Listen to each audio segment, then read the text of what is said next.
se o silêncio dissesse tudo, sentimento bom que me leva pro outro mundo. A vontade de te ver já é maior que tudo.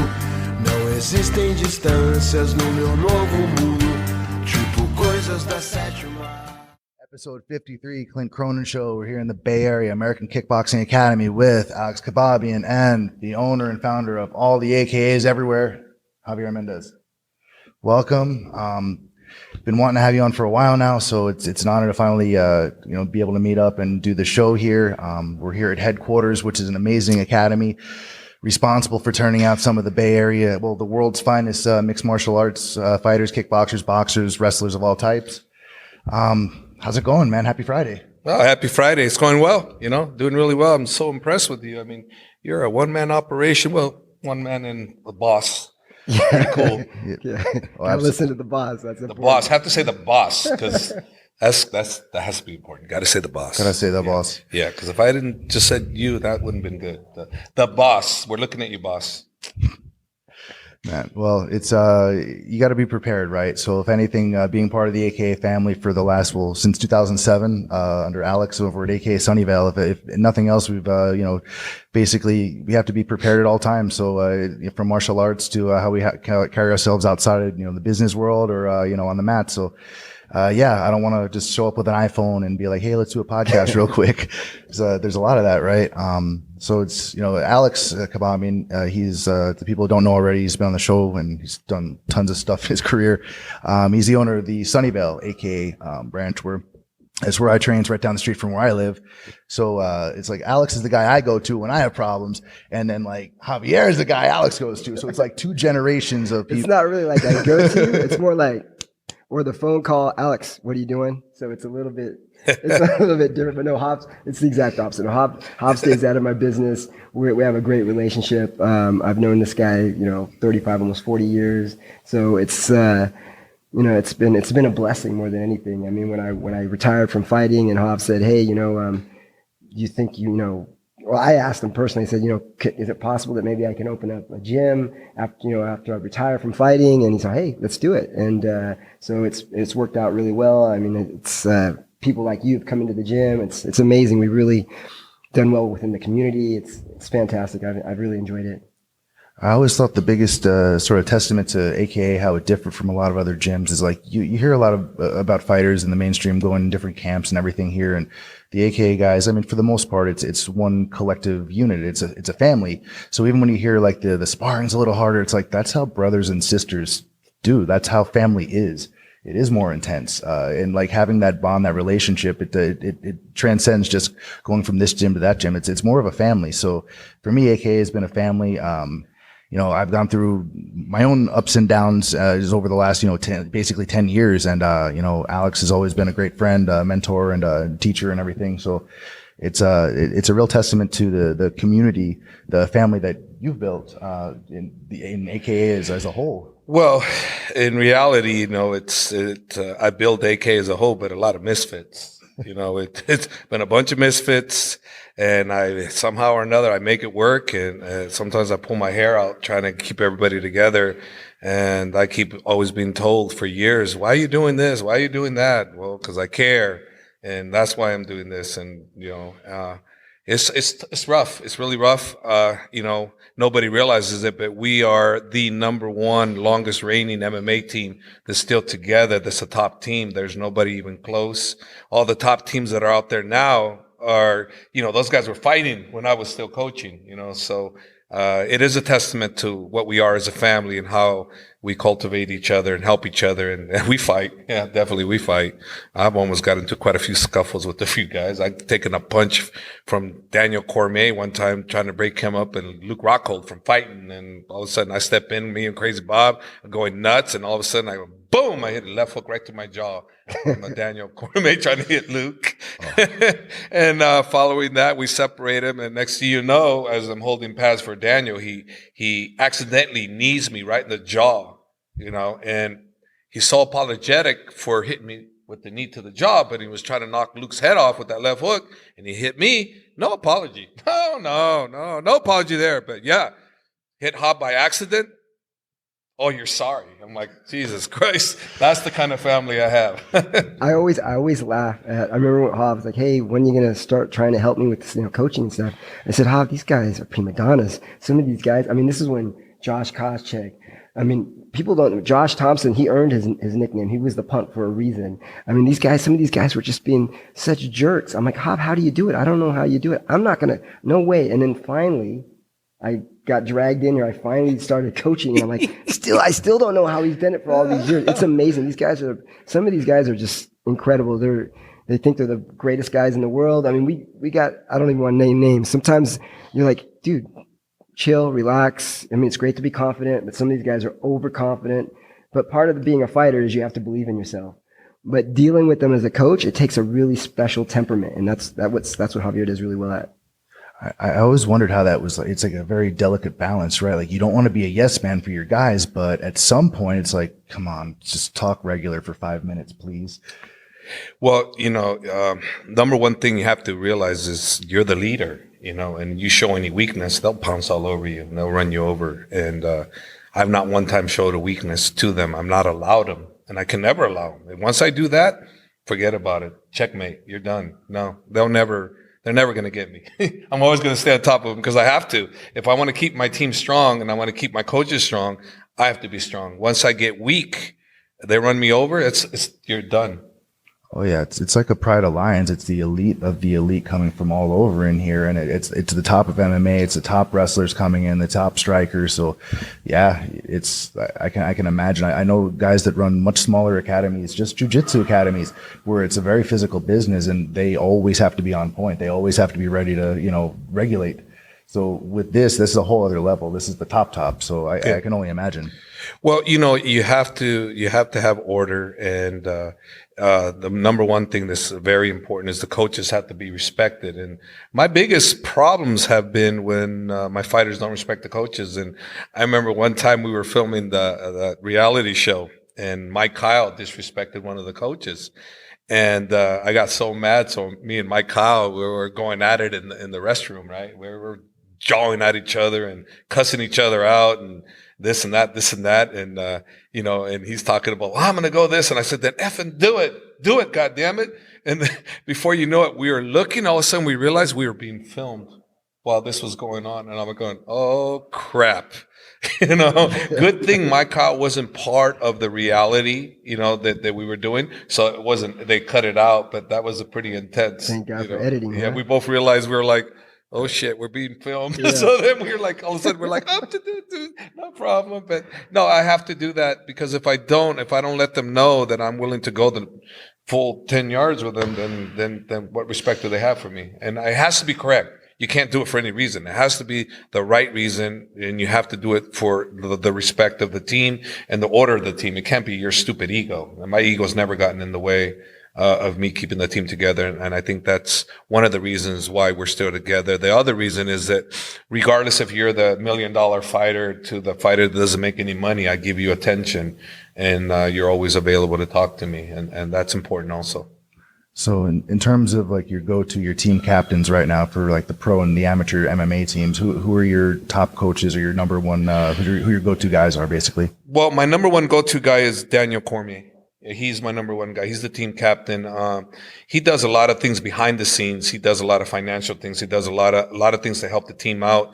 He actually is a real team captain, not like just the name team captain. He really is a team captain. And the man wears his heart on his sleeve, and his emotions and everything. He shows it, and he's a real man. I mean, anybody that can do what he does and has done, it needs to be respected and needs to be applauded, and no, I respect and love that guy to death. I mean, he's an unbelievable part. I'm so glad that he's part of Team AKA.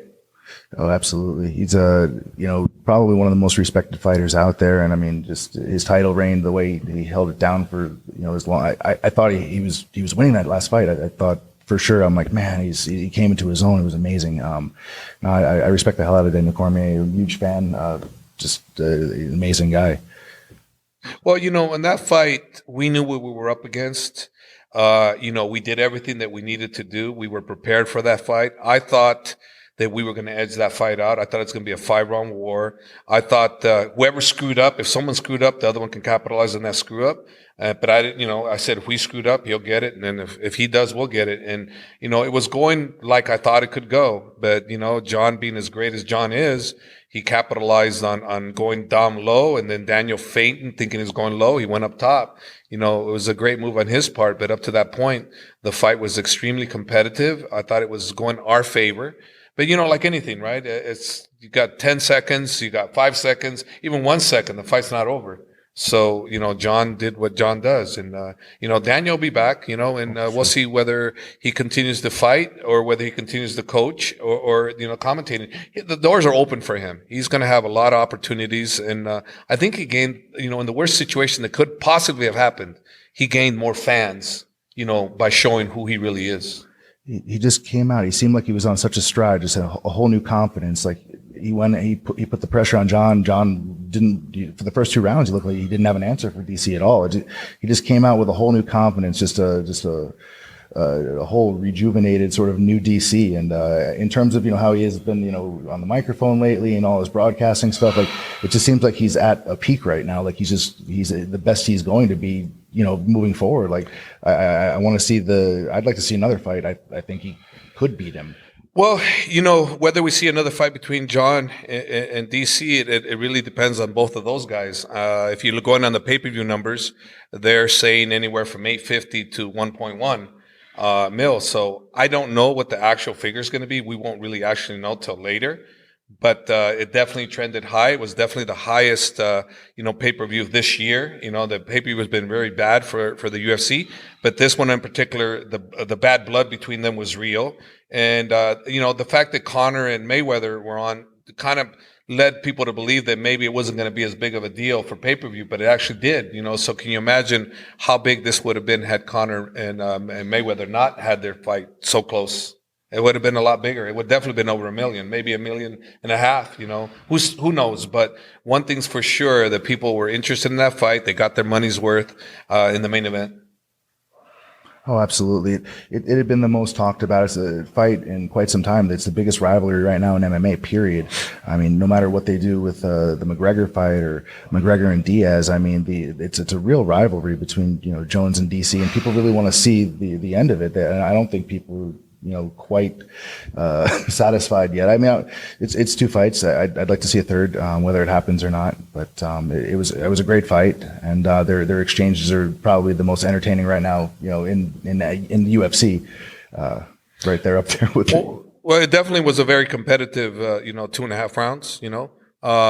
And at a high level, at the highest level, you had number 1 greatest of all time, light heavyweight versus number 2 greatest of all time, light heavyweight. And I don't think their status has changed one bit. I think even more people are looking at these guys and going, man, these guys really are number 1 and number 2. Everybody knew for sure John was number 1. Nobody doubted that. But now everybody is 100% on board that DC is number 2, and the number 2 could actually really beat number 1. But if that's going to happen, we don't know. We don't know.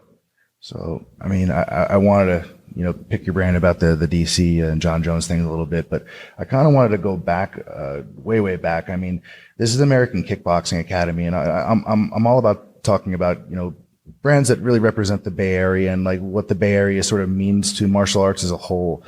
But AKA could have been American Dream Academy, like you coming here, immigrant family back in the 60s, and basically, with not much, and being able to build this and to build this family and to build like this legacy, it's really amazing. And, for the Bay Area, for martial arts, I don't know if many historians outside of like just true martial arts, geeks or diehards really realize the contribution that you and AKA have had and that the Bay Area has had to martial arts. So it's, for me, it's been an honor to be a part of it. Even from the Sunnyvale side, I don't get out to headquarters nearly as much as I want to and should, but, man, so this way back when you guys started this, you were working at a glass factory or at a glass shop, or a glass shop. Jim Armeta's. It was on Pro Avenue, Capital Glass, with a student of mine, Jim Armeta.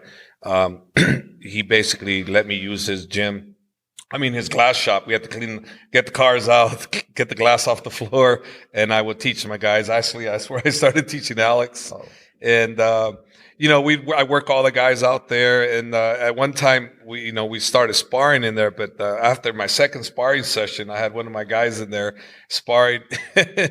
I'm thinking he's far away enough from the mirrors, right, that nothing's gonna happen. He was like 10 feet away, and within seconds, they got so close, my guy sliced his back.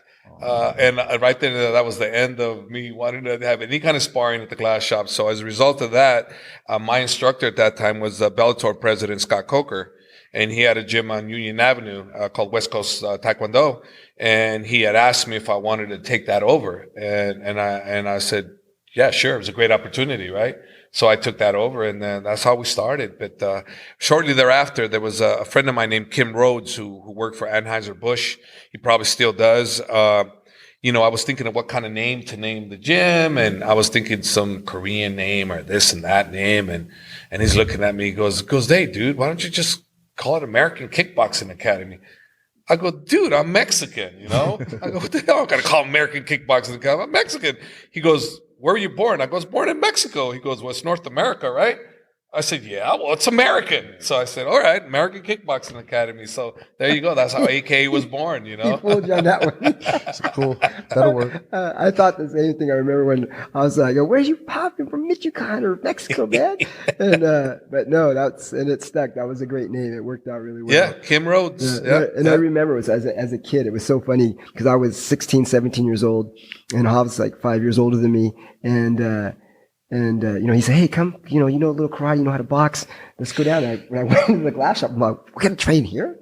And then, and we had to take our brooms out, and we would just push the glass out of the way, and we had pads on the side, and there was like 4 or 5 of us, and we would train, and it was amazing. And then when we got the gym, that was like, oh, cool, it's an actual real gym. This is awesome. And it just kept growing from there. It's a great story. Yeah, he was my worst student, this one right here. Absolute worst. You know what he do to people? He was only 135 pounds, right? And we have guys, he's still probably 140 wet, if that. But I had guys that are like 210 pounds, and he was so experienced, right? So I tell Alex, don't hurt him. Okay. So he's all there working. Next thing you know, he's beating the shit out of these guys, and just knocking the crap out of them. The guys are all pissed off, and I'm telling Alex, I told you, chill out with him. He goes, I was. He wasn't. He was out beating the crap out of these guys all the goddamn time. And because one guy even goes, stand still, you little fucker. I was like, oh, man. Oh, okay, sure. No, but we had a lot of tough guys, though. We had a lot of guys. You had a couple of Hell's Angel guys that trained with you. Yeah. Well, they weren't Hell's Angels when they were training with us. Maybe after. Okay, yeah. After. So, okay. After, not before. Yeah. But I mean, there was we had a couple of bodybuilder guys. There were some big dudes that were there. So, I'm a little guy. I'm figuring, hey, they should take my shots, no problem. Yeah. Well, realistically, if I ran a gym the way I did it back then, we wouldn't have any students. Yeah, it wouldn't work. It wouldn't work. Hardcore. So at that point, was the glass shop before or after, BJ and Frank Shamrock and those guys? No, that was before. BJ, the way the history went is right after we went to the glass shop, my first MMA experience was Paul Poliver Barlins, who befriended Brian Johnston. And when he befriended Brian Johnston, Brian asked him to come to train at the gym at the one I had on Union Avenue. So Paul would come in and he'd work with Brian there. And then, as a result of that, Paul asked if I would go to him with him to the Ultimate in Denver, which was 1995 in December. And so I said, yeah. So I went with him. So that was my first experience to the UFC was in 1995 at the Ultimate in Denver, where Dan Severn just killed everybody, Nice. Then from there, Art Davies was the matchmaker at that particular time with the UFC. And I knew Art Davies from the K1 because I had Jerome Turcan and Jean-Claude Loyer, world champion kickboxers that I put in the K1 USA. So I told Art, hey, I have this young guy, he's very athletic, he wrestled in high school, and a judo guy that I think could fit into UFC. But back then it wasn't how talented you were as much as how big and burly you were. And Brian was a very athletic guy. So as a result of Brian Johnston, he met Frank Shamrock, and from Frank Shamrock, came to me because of Brian. Frank Shamrock came to me because of Brian Johnston. As a result of that, BJ Penn came around because he was friends with Bobby Southworth, who trained with Ralph Gracie at that particular time. And then BJ kept snooping around, coming around through Bobby. And he said, hey, you know, once I'm done with this thing, I want to compete in the Worlds and be the first, you know, a non-Brazilian to win the Worlds. And I said, cool. So, you know, I thought, you know, based on the way everybody was talking about him as a, you know, how great he was at jiu-jitsu, I thought BJ was going to win. So I kind of did expect to see him. And as time went on, he won the Worlds. And sure enough, there he is. He comes showing up and he goes, you train Frank. I want you to train me. So as a result of training him, and Crazy Bob Cook was also involved with that transition, because Crazy Bob was a fighter himself. He was 7-0 in the UFC. The last fight was against Tiki Goosen. I don't know if I pronounced his name right, so sorry, Tiki, if I mispronounced your name. But from that point, you know, Bob and I took over, and we started getting more and more people. And then I think it was 2001 or something like that, Dwayne Zinkin came on board to help manage fighters. And that's where, like, Josh Koscheck, John Fitch, Cain Velasquez, and so forth came. Oh, wow. You mentioned Art Davey earlier. I had him on maybe 6 months ago.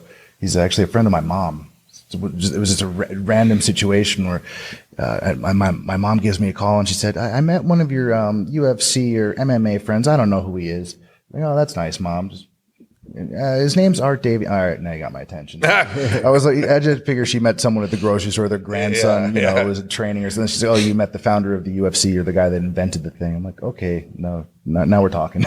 But he's got some awesome stories from, you know, back in the day, and, you know, why they set up in Denver and all this stuff. It was basically you could only it was the only place where you could get a bare knuckle boxing license with like only a $10,000 liability on the business. So that's why they apparently went to Denver. The problem with the UFC back in the earlier stages is, you know, the president, he angered everybody. You know, he didn't make friends with too many people. So it was very difficult. They weren't going to go anywhere. It wasn't until the Fertittas took over and they regulated it, went to the state athletic commissions. First thing they did was regulate it. And the very first thing they did, and was very smart on their part, is they hired the number one most respected guy in the world, and the sanctioning was Mark Ratner. Yep. So they had Mark Ratner go out there and do all these, you know, with every state and, you know, work everything out. So he was a key person in helping sanction these events in every state, you know, worldwide. You know, was Mark Ratner, and the Fertittas did it the right way. You know, very smart for them to grab the best they can and go work for them. And, you know, and I knew Mark from when I was working at the K1 USA through Scott Coker. And I found it to be extremely fair, you know, so that's the key as to why all these puzzles fit together, you know. It's crazy going back and watching the old tapes of Ultimate and the original few UFCs and looking at now it's the hottest sport in the world, and the production and UFCs and the Bellator and, you know, what they're doing still in, you know, Russia and Japan, like ONE FC. It's just, the production's amazing. Everything's organized. There's, you know, weight classes. Everything's you know, so professional compared to, you know, the bare knuckle days of the original UFC. It's grown like crazy. Yeah, it's amazing. You know, everybody you know, wants to be involved, and, you know, at the beginning nobody knew what was up, but you know, the Gracies knew what was up. You know, they knew that their style singular was unbeatable. And it really is. You know, if you really just go style for style, Brazilian Jiu-Jitsu is unbeatable. It really is. You know, they can outlast you, you know, and the longer the fight goes, you know, the more advantages they have. It's crazy how everyone's basically just so good at everything now. This new generation of athletes, the kids are so much better. They all know everything. They're, you know, amazing athlete wrestlers, and they have their parents. They were already fans, or they already were martial artists. They were already in MMA, so they have all those years of experience. You know, the kids coming up. So now that, you know, you have the kids wrestling program over here, you watch what they can do, and they're amazing. They're already amazing athletes, like 12 years old. Yeah, no, the new crop of stars in MMA, they're not going to come from Division I schools. They're coming from MMA schools. You know, I have some here already that are already, you know, national champions in jiu-jitsu and, you know, national champions in wrestling, you know. So, no, that's the future, you know, but it'll be a little while still, but it's coming real quick. Yeah, if there's ever a draft again, they just go right to the MMA schools. You have like these amazing warriors already pre-built with like determination and will, and you know all the skills in the world you need to take somebody down. So if they ever need to build a new army, they can just go MMA school to MMA school, you know, wrestling school to wrestling school, and it's already pre-done for them. Well, look what the president of Chechnya is doing. I mean, he's using MMA as a way to build his army. You know, and it's doing incredible, you know, they're incredible force over there, and it's MMA driven, you know, it's a powerful tool. You can use it the correct way, you can use it the wrong way, but it's a very powerful tool that the world leaders are starting to see, especially him. He's starting to see the importance of it, and he's using it to his advantage. Oh, it's brilliant too. You can basically look at the popularity, how hot MMA is, and look at American TV. Look how much fun they're having. You know, it's a big thing. Superstars, blah blah blah, and then they're basically training to be soldiers without you don't even have to realize you're doing it. Yeah, you just go and have fun as kids. Well, you know the sport's going really big when you see in the news MMA. You know, professional fighter, and he's not an MMA professional fighter. He might have trained at an AK gym or something like that. And they're making it look like this guy's some monster killer. And he's probably been a guy that's just been in the gym a couple times, this and that, you know, cause I had actually a situation happen here like that where there was some kids that come in here and they had robbed somebody. They took their car and the whole bit. And all of a sudden I looked at the news and it made it look like these guys were professional assassin type people. And I'm like, oh my God, they've only been in my gym one time, you know, but they were AKA killers, you know, and I'm like, oh my God, you know, so that's when you know, the news, when they do things like that, they make it bigger because how do they make it bigger? Well, they lie, you know, they lie about associations with this, but you attach to a big name gym, you know, and they make it from AKA. But if you put just MMA fighter, then it's, oh, it gets some attention, but you could put it from a famous gym like an ATT or Greg Jackson's or, you know, AKA, then all of a sudden it becomes a bigger deal, you know, and they're looking for just sensationalizing anything. They're not looking for actual real reality truth. I mean, the truth was the guy only trained one time in the gym. He tried it out, you know, but all of a sudden he's a killer from AK. So that's why, you know, the sport is growing, that the news is using it as a big deal, and it's not. Yeah, it's that whole phenomenon. I mean, even in jiu-jitsu itself, like in Brazil for a long time had a really bad rep. You talk about, you know, bully proof, and it's used now to help with bullying, and it's, you know, to, you know, empowering people. But back in the day, it was like kind of the dick martial art in Brazil. People would go into, you know, clubs and stuff, and they, you know, start trouble, start fights, test their stuff, you know, in the favelas and stuff. And then now, after UFC blows up, it gets big, and now jiu-jitsu is all, you know, it's accepted in Brazil. It's a cool thing to do.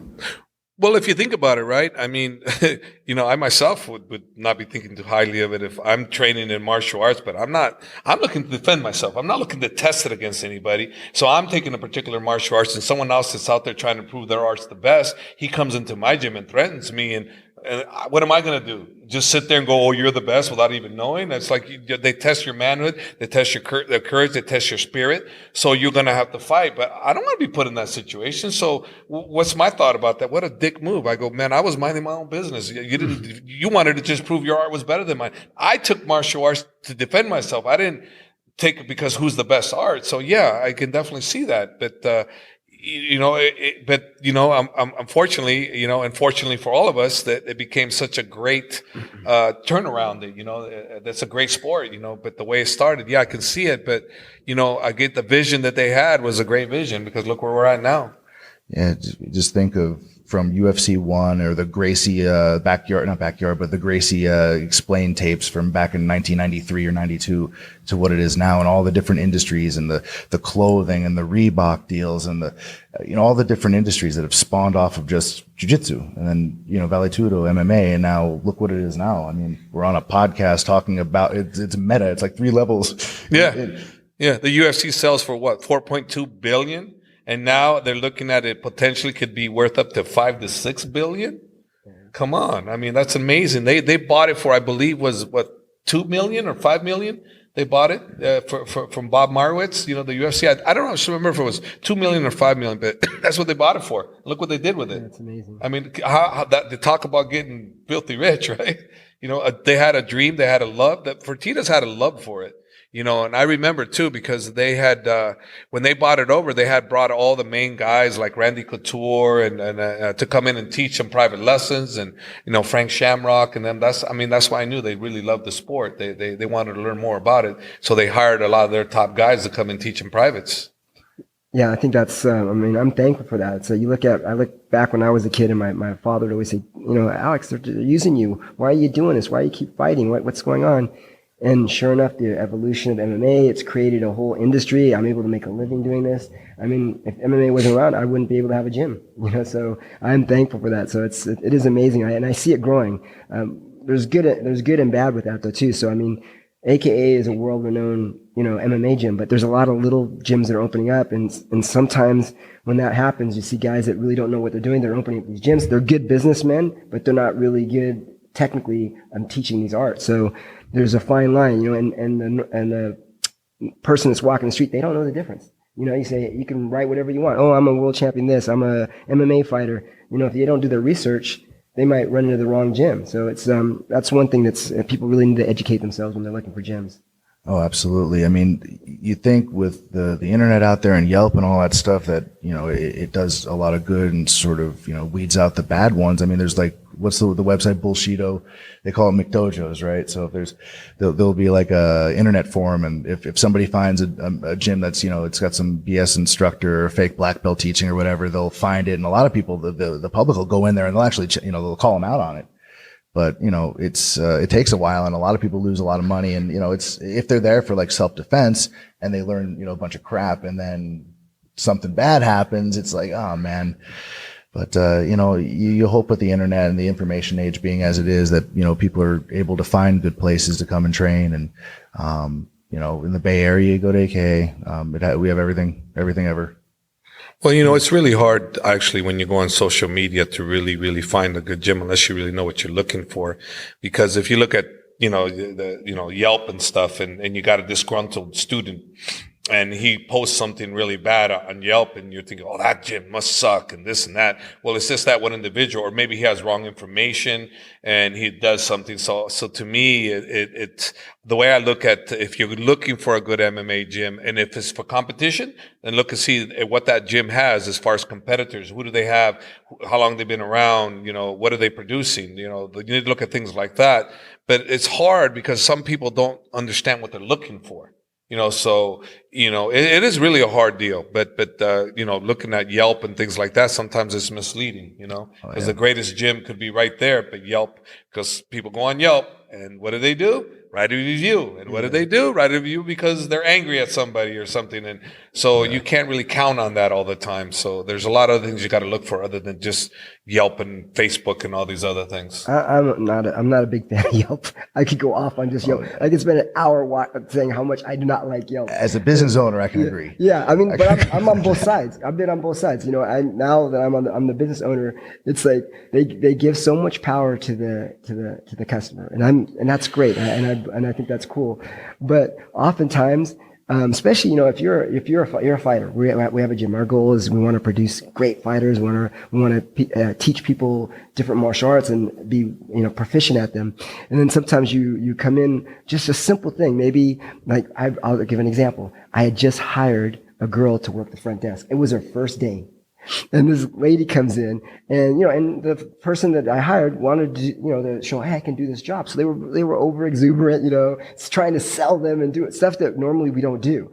And this lady went on Yelp and just killed us, you know, but that was that one thing. They went in at that one time, and sure enough, you know, we got a bad review for that. I was like, well, that's not what we do here, you know. Well, what about Yelp calling you themselves personally and asking if you'd like to get good reviews that they will help you? And exactly. So here they're writing bad reviews about you, but then they call you to ask if you want to hire them so you can improve your. I mean, what kind of bullshit is that? That is like big time. It's so unethical. It's like we're going to dirty you up. Yeah.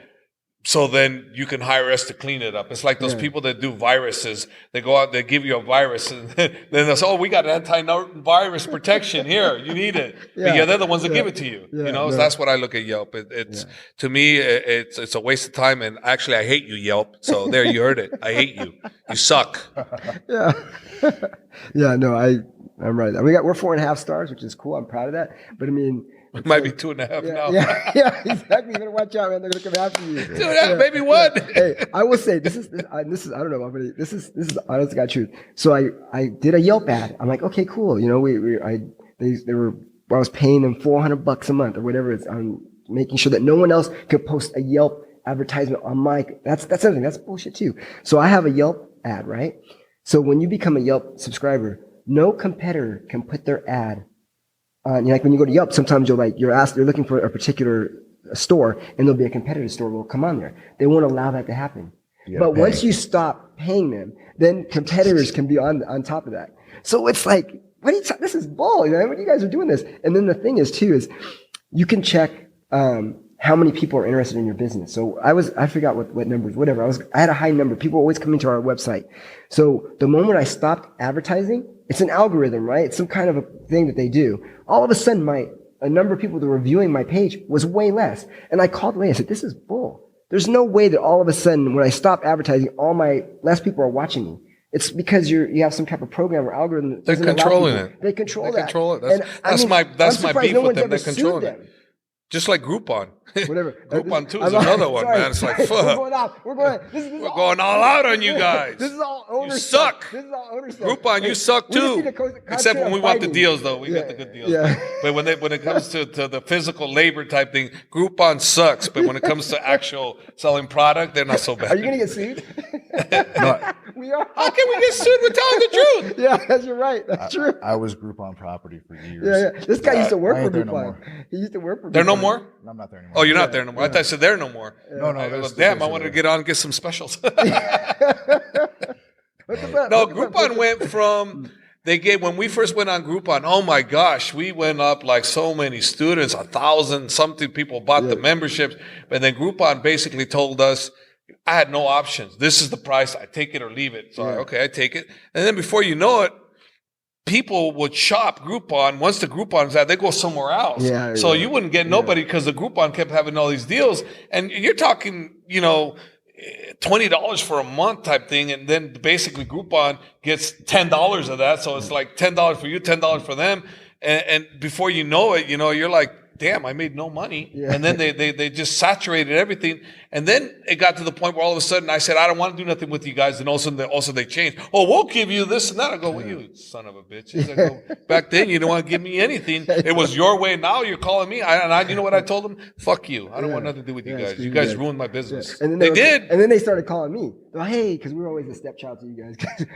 By the way, this is AKA San Jose. Not that they're both quality gyms, but it's 25,000 square foot facility with a pool, with weights. We're a 5,000 square facility. So we are oftentimes get neglected. And so Groupon started calling me. Say, hey. And I'm like, no. If House said no, I said no then. I said no.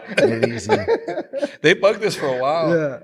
My wife would get pissed off and go, stop calling. We're not doing business with you. You guys did not help us out. And Groupon is really good, to be honest with you, for certain things. But for the service industry, though, when they control what we can charge, that wasn't good for us. So I think, to be honest with you, I think Groupon was a great tool if they would have allowed us to have done it correctly. I can honestly say that. So Groupon, you're actually cool if you would have allowed us to do it right, but you didn't. So you sucked for me, but I think you're good for other people.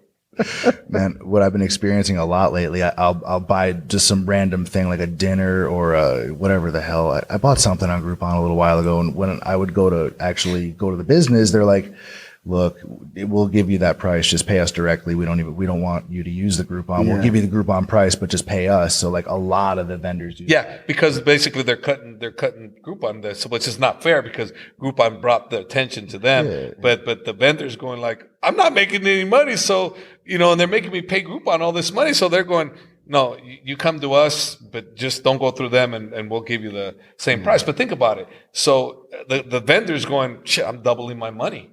Yeah. So that's not fair though, because Groupon, the tension came through Groupon. But when you're the buyer, you don't give a damn. $20 is $20. Is $20 to you or $20 to you? You don't care. Mm-hmm. You want the service because that's a great deal. So that's why people do what they do. But it's fair? No, it's not fair.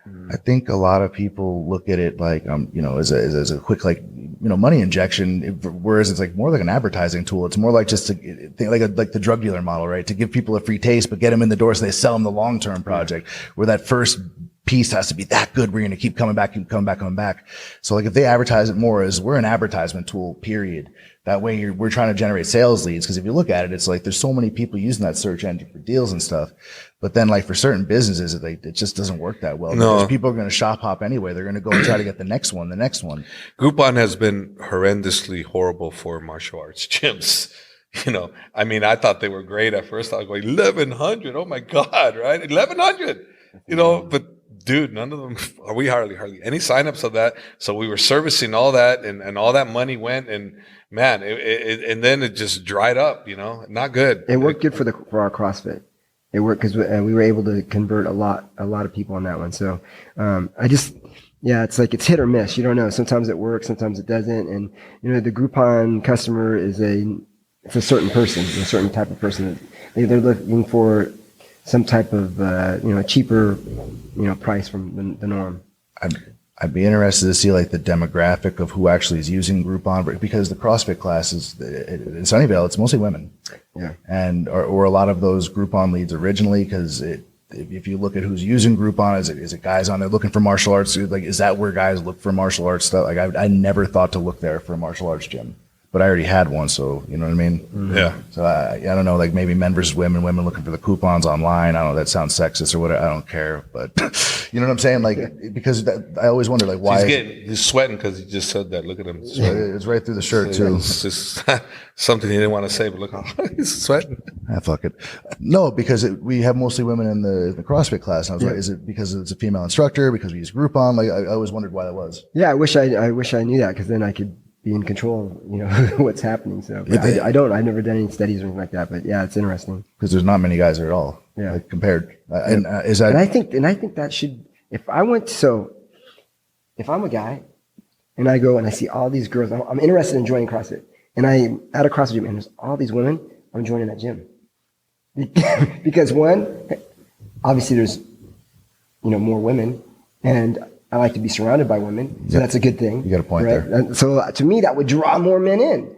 I thought you were going to CrossFit to work out, but yeah, if you're looking to pick up women, I guess you look to see if they got women, right? Hey, no, but listen, if anybody says they're just going for workout, I believe it's half truth, because I think it's also a very social environment. You go to CrossFit because it's a community, and you're going to be surrounded. You're going to do things with these people. You're going to go out. So most of the people that are going to CrossFit, at least at our CrossFit, most of them are single. That's I'd say 80%. Well, don't they have the competition that's over 100,000 that go every year? Oh yeah, it's huge. They have these huge competitions all the time. Yeah, but yeah, they have monstrous world championships and all that stuff. Yeah, CrossFit's huge. It's growing. It's a very fast growing sport. It's the other thing that Reebok's involved in right now. Yeah. Like they somehow had their ear to the ground and got involved with the two most popular up and coming sports in the world. I mean, you thought Nike would have had the market covered or something, but you look at the new emerging sports right now, and Reebok's right there. Well, Nike passed on the UFC. Nike was the first one that they were in talks with. Well, one of them, anyways. And Nike passed. They thought that the deal was just a little too much favor for not for them, so they passed on the deal. I do know that because I did speak to the individual that was involved in the talks, with the UFC, and he said that it didn't benefit them. I'm hoping they change that Reebok. I mean, I don't know how long. When does that end? The agreement or the? If I remember correctly, wasn't it a 7-year deal? Yeah, I think it was 7-year deal, and actually the new uniforms are coming this year. They're changing the uniforms. Yeah. Oh, okay. Wow. Yeah. So that I'm kind of excited to see how the new uniforms look, because I don't like the old ones. Yeah. No. But they I mean, I must have 50 Reebok outfits, because every time you go with the new fighter, you get a different outfit, and you get different shoes. I got a ton of Reebok. The only thing that sucks with that is they got the guy's name on it. It's like, yeah, it's great. I got a cool outfit, but I got to wear Velasquez, or I got to wear Cormier, or I got to wear. Well, that's the whole idea, right? To build the fighter. Yeah, but wear the stuff. Once it's done, though, you want to go out in the street and hang out. But I'm like, okay, all right. Well, not too many. I don't see too many people wearing the Reebok outfits. No. My favorite were the misprints that came out when they first announced them. Oh yeah, that was pretty funny. Like Gilbert Melendez once said Giblert. Oh, did it? I Yeah, missed that. I missed they that. butchered, and then Habib, because he's Muslim. Yeah. There was something wrong on his too. Oh, boy. You know, they did some boo boos, but you know, it's like anything, right? When you start something, there's bound to be a few things that are going to go wrong before they get it right. And Reebok's got it correct, and they're doing a great job. And you know, they are doing a great job. It's not their fault. They did a good deal. You know, it's the deal that was made. You know, and they're a great product, and they're doing a good job with the product line. Yeah, man. If the UFC cut the deal's cut. That's it. You can't blame Reebok for taking a good deal. There's Hell no. They made the deal, you know, and it's like you can't go blaming the apparel company, who's a great line, that you screwed the fighters. Wait a minute. They made the deal with the UFC. You know, it's what the UFC does with it. Reebok doesn't have any discretion as to where the money goes. I mean, that's somebody else's deal. So, you know, but I think everybody understands that now, and I think everything's on the right track. It seems like it. I still really like the Giblert shirt, and I think the other one was the North. They put the wrong Ireland flag on one of them. And Connor. Yeah, And Connor. It was like the Republic. And Connor was pretty upset about that. I think he Instagrammed that, you know, and he wasn't happy about it. So they corrected that right away. Yeah, man. But I mean, it just shows the growth of the sport and the things, the complaints, all the talk of unionizing, all this stuff. It's going to normalize over time. Like wherever the market should go, it's a free market. It's going to go. So, I mean, you know, whether it changes, whether the payouts change, whether all this stuff change, it's eventually going to adjust. Yeah. It's just how It's all going in the right direction. And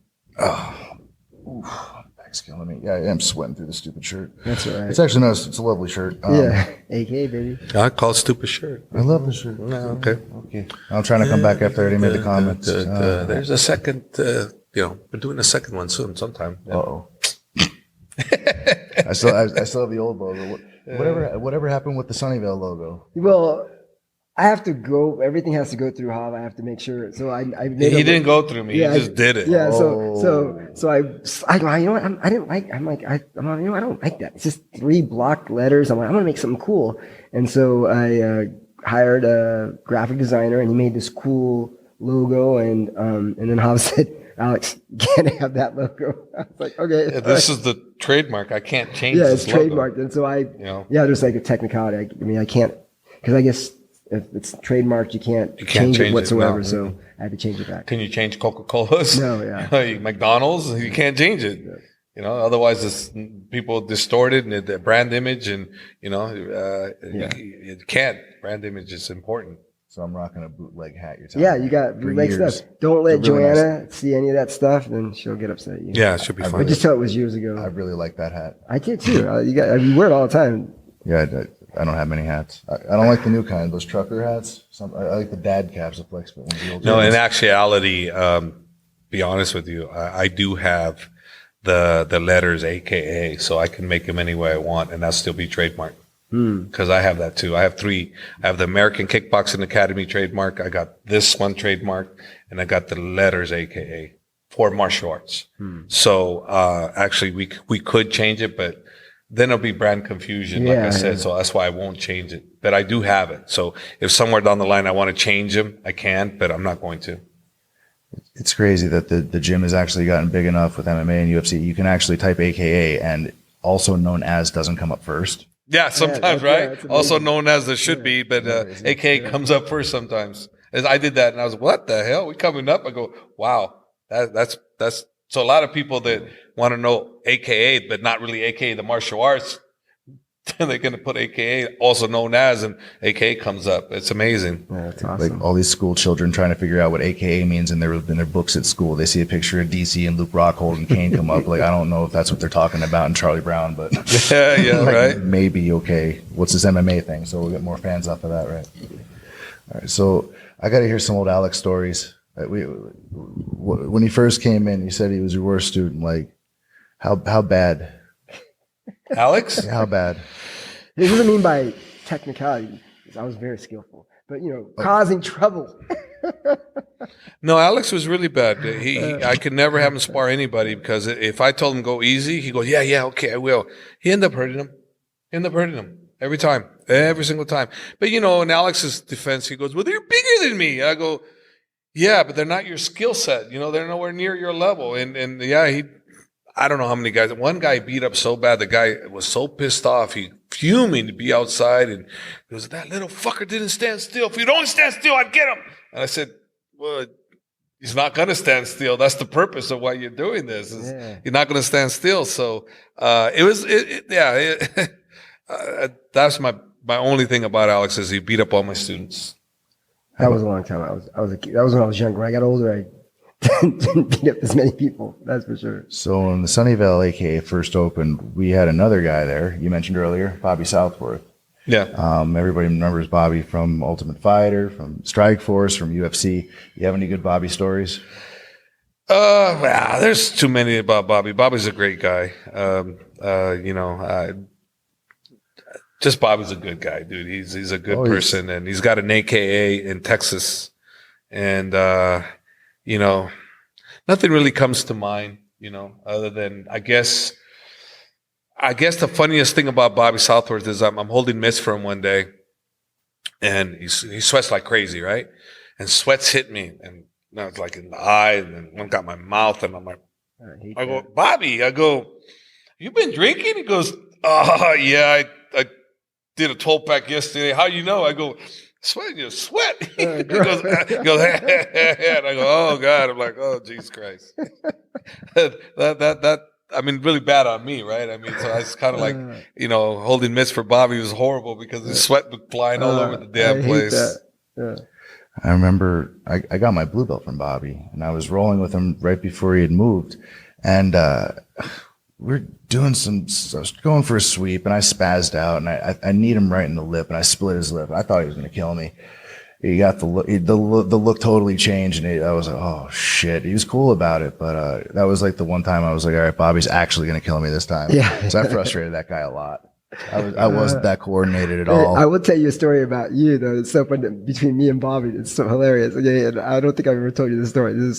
So we were just open the gym, and I'm teaching the kick. So at our gym, we have like jiu-jitsu on one side and kickboxing on the other. It's one big giant mat. So we sometimes meet in the middle and start talking about other people and stuff. And Bob goes, "You're only as strong as your weakest link." And he would point to somebody in my class, and I would point at you and Chester. And then we would start laughing. And what's so funny about that is that now you're like one of the best guys at the gym. And it's an amazing story because that's why I always tell people it's like hard work will beat skill any day. And you were the hardest worker, dude. So I got props to you. But we forgot to leave. Yeah. And but honestly, I always remember that. And we would laugh so hard. And it was fun teaching with Bobby because he was just a character and we would just have so much time. We would talk so much shit. But at the same time, we were enjoying ourselves.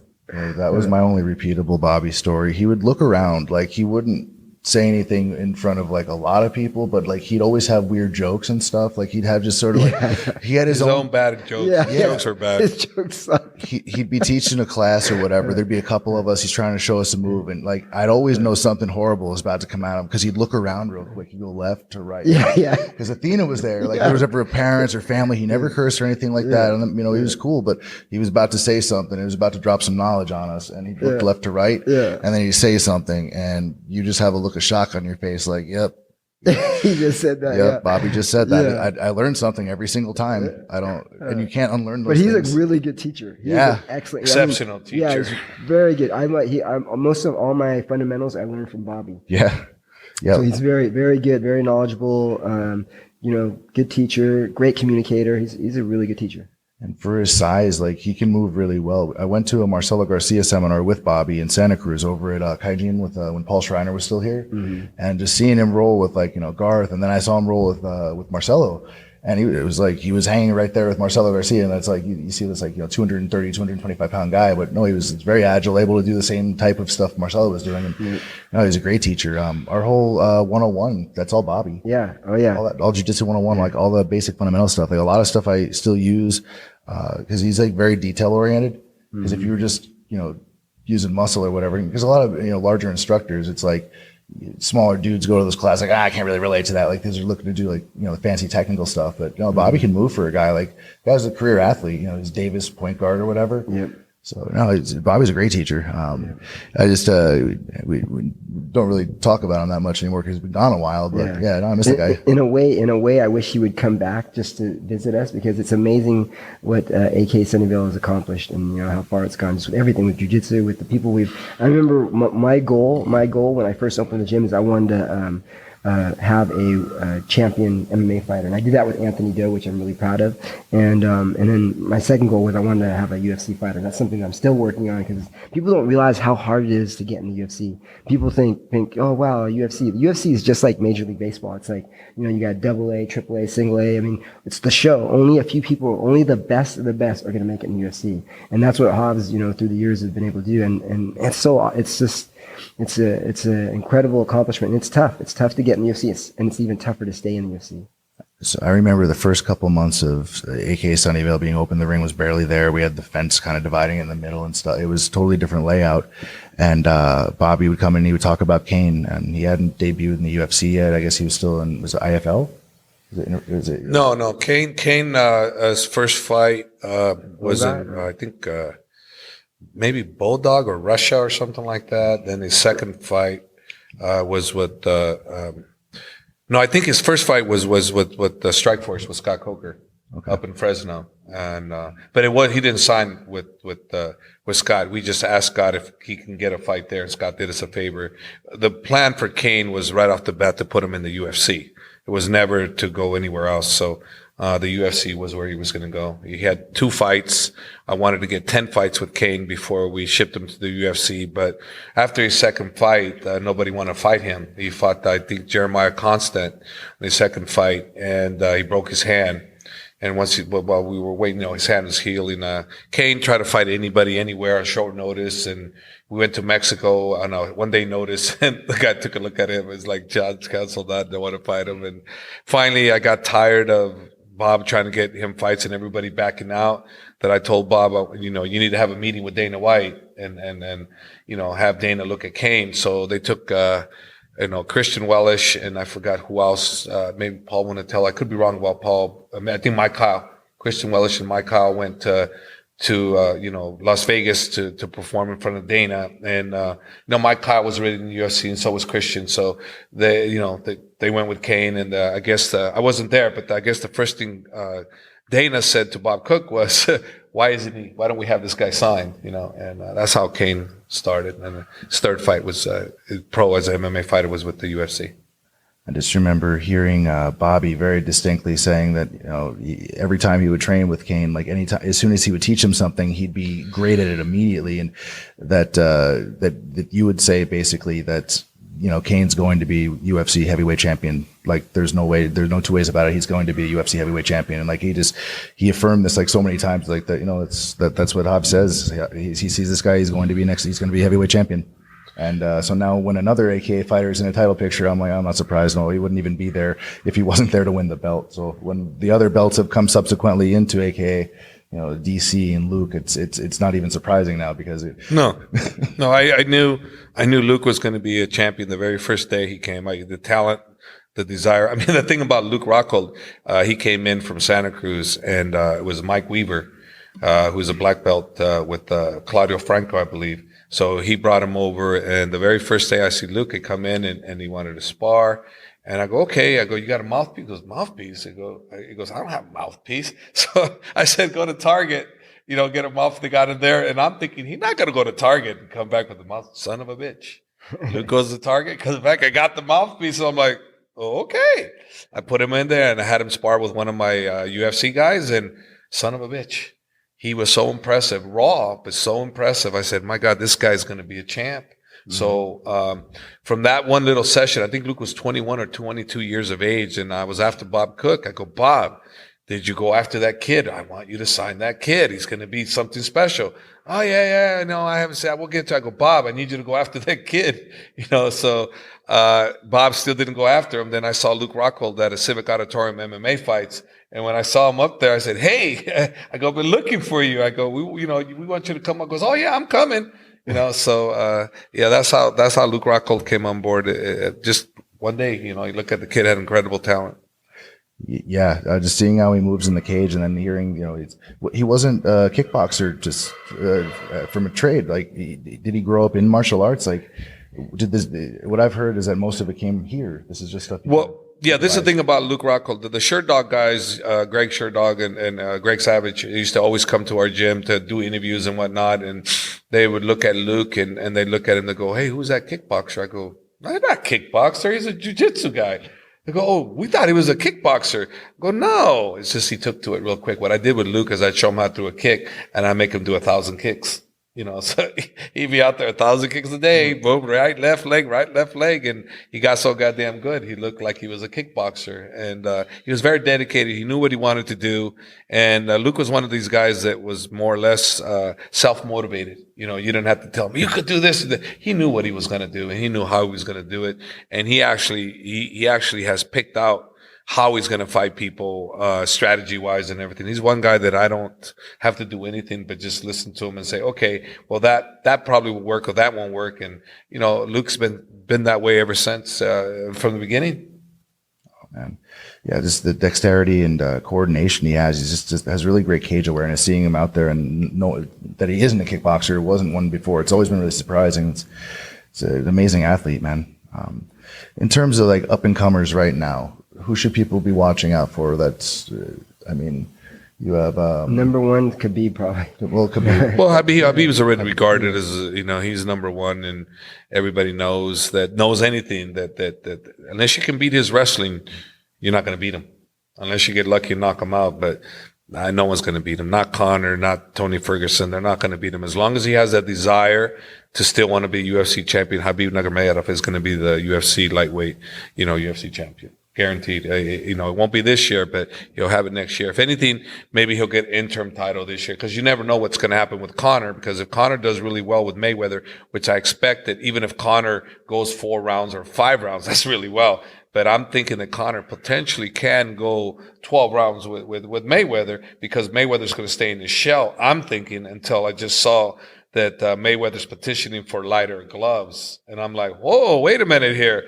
So maybe Mayweather's thinking about coming out of his shell and putting some heat on there. Because why would you do that? Why would you ask for lighter gloves, knowing full well in the past he's always wanted the more padded gloves? He didn't want the Reyes horsehair gloves. He's always looking for more padded gloves. So now this time around, he's looking to try to get approval for lighter gloves. Why is he doing a ploy, knowing that the commission isn't going to allow it, or what's he doing? You know, I don't know. But I do know that he's never asked for that. So it could mean that he's coming out guns a-blazing, and that could be a potential mistake. Potential. Well, strategically, for him to use the gloves as a ploy to get Conor to come down in weight, to be fighting a smaller version of Conor, which is closer to his physical, you know, walk around weight, it might just be him not wanting to deal with a larger fighter. Are they talking about lower weight? I was assuming it's 154. It's never been changed. So they just want lower gloves, because Conor isn't going to go for losing the weight. You know, I don't think that's it. I think he's asking for smaller gloves. No, but exactly. But the weight restriction is what keeps the glove size where it is. So if we say we want smaller gloves, you're going to be a smaller weight. For 154, it's 10 ounces. So it's a trick kind of backdoor way of getting them to say, okay, we want to do. But the question is, will the commission approve it? And, you know, when you got that kind of money, there's a good possibility the commission might approve it, you know, for this one particular, what you want to call, you know, Inoki versus Muhammad Ali style event, you know. It's hard to say. I mean, I know anything's possible, because most people thought originally that there's no way in hell that the commission is going to approve Conor boxing, you know, Mayweather. There's no way he has no pro boxing. I'm thinking, you crazy. With that kind of money, they're going to approve it, hands down. So to me, if Mayweather really wants lower gloves, I'm pretty goddamn sure they're going to approve it, based on there's too much goddamn money for everybody to be made. So if he really, really wants it, it's going to happen. If he's just using it as a tactic, he won't know. But at last, I guess we'll know by when they don't approve it.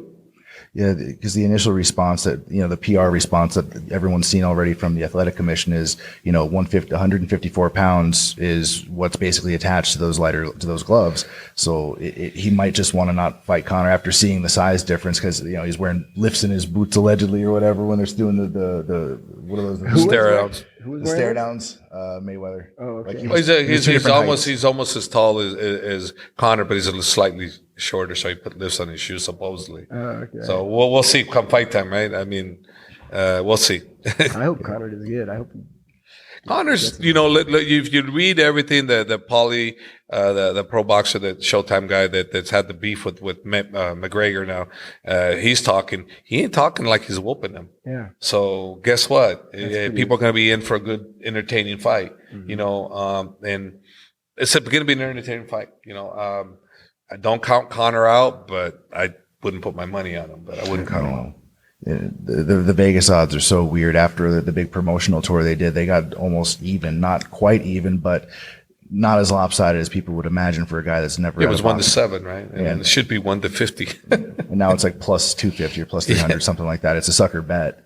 But I mean, if lightning strikes, that's not the kind of money you'd want to be investing. It's not a big enough payoff to even. He hits hard enough for lightning to strike, and if Mayweather gets out of his shell, which he never has with all the other top guys. Earlier on in his career, he did. And, that's where he got dropped too, because he got out. But there's nobody been in the defensive category like Mayweather. He's the best there has ever been, And Without if a doubt.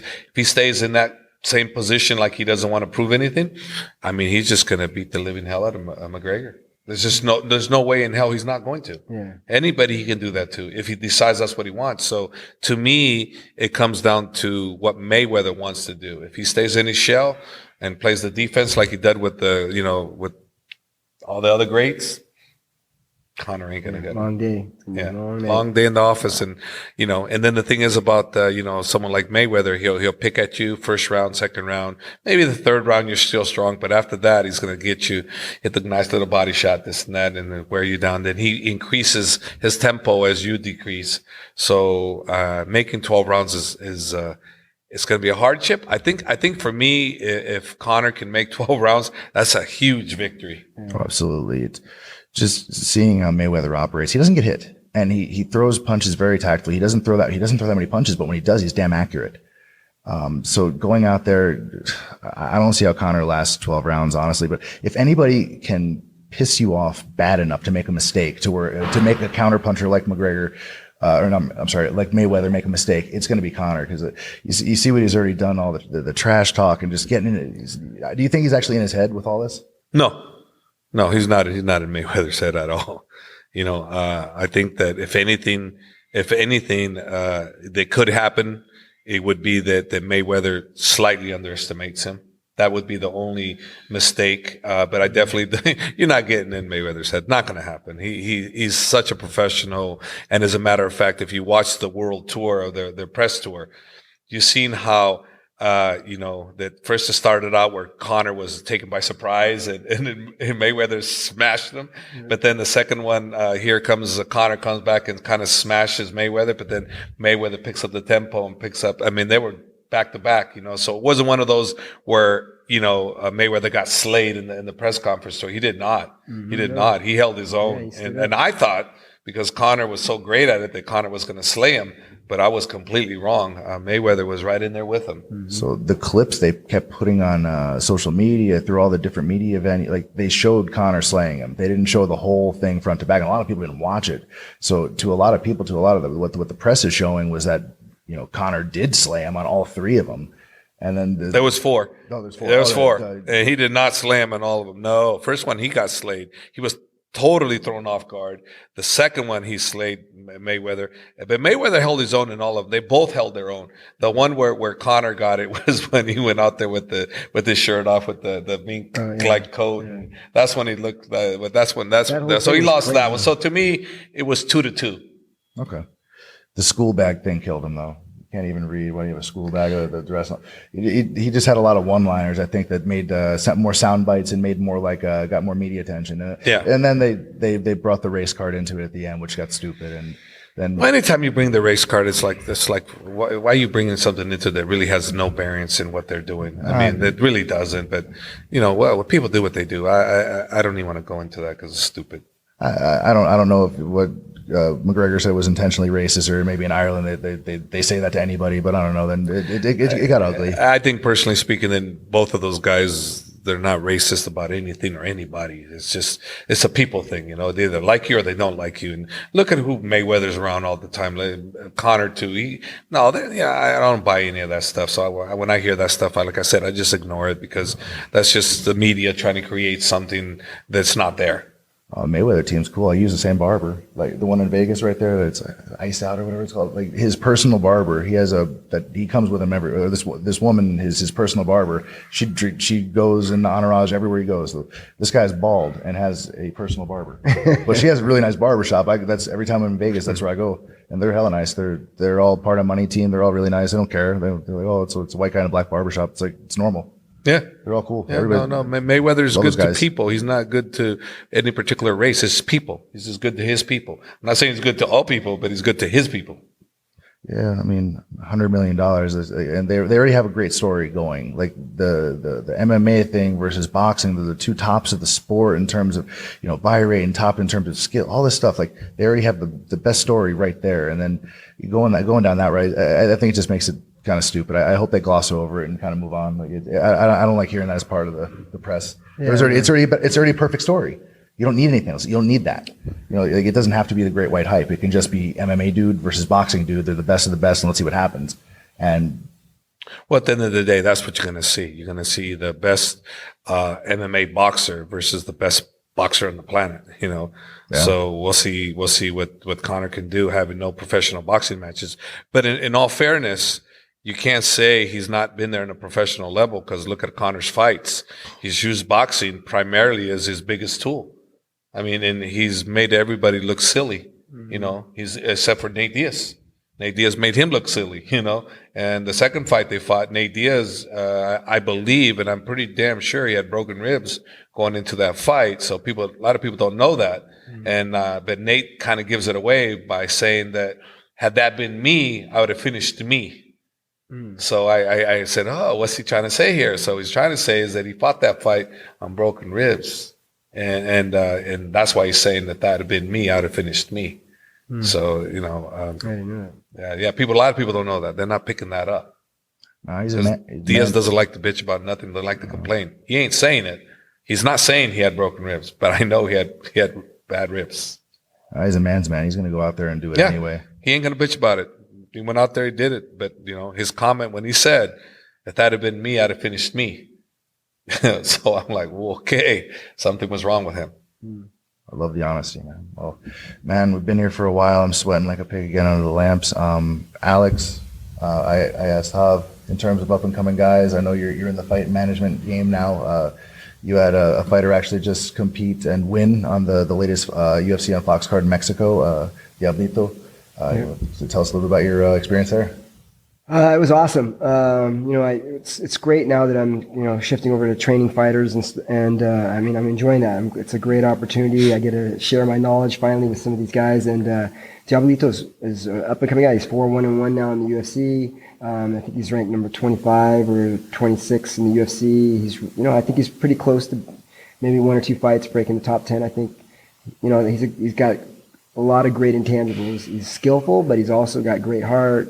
He's a hard worker. The kid's got a lot of potential. So yeah, I'm looking forward to seeing him move up in the UFC. So yeah, for sure. So is he your up and coming pick? Yeah, I mean we have quite a few. We have some guys that aren't in the UFC that are going to have potential to be in the UFC. We have a lot of Bellator guys. But yeah, for me, I think he's somebody that, you know, you have to keep your eye out on for. All right. Well, it's been a little bit of time now. I think we went over a little bit, but man, it's an honor and a pleasure. I'm always been, you know, wanting to have you on here. I went through about a year of these solo shows, and I just didn't want to come over to the headquarters and didn't want to start, Alex, can you hook me up with this fighter? Just to get you on the show. I wanted to make sure that I'm putting a quality show out there. I wanted to, you know what I mean? I didn't want the nepotism, just get a bunch of AKA guys on, you know, favors from Alex or whatever, and then just put a crap product out there. I want to make sure that the production value is something I can be proud of, and something that when I'm saying I'm representing AKA, the work and the end product actually reflects something quality of somebody that did the work and was prepared. So I'm very honored to have you on the show. and to be a part of, AKA Sunnyvale, San Jose, the family in general. How I've grown as an adult and a human being, being a part of AKA. So Alex he's been there for me through ups and downs. I've gone through some crap in my personal life, professionally, all kinds of stuff. And he hasn't been judgmental. He's always been cool. He's always been really supportive and always been there when times have been tough. And so I really appreciate that, man. So thank you. No problem. And thank you very much, Javier, brother. Thanks. Cool.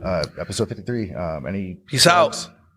Any sponsors or anything like that? Yes. You got any sponsors?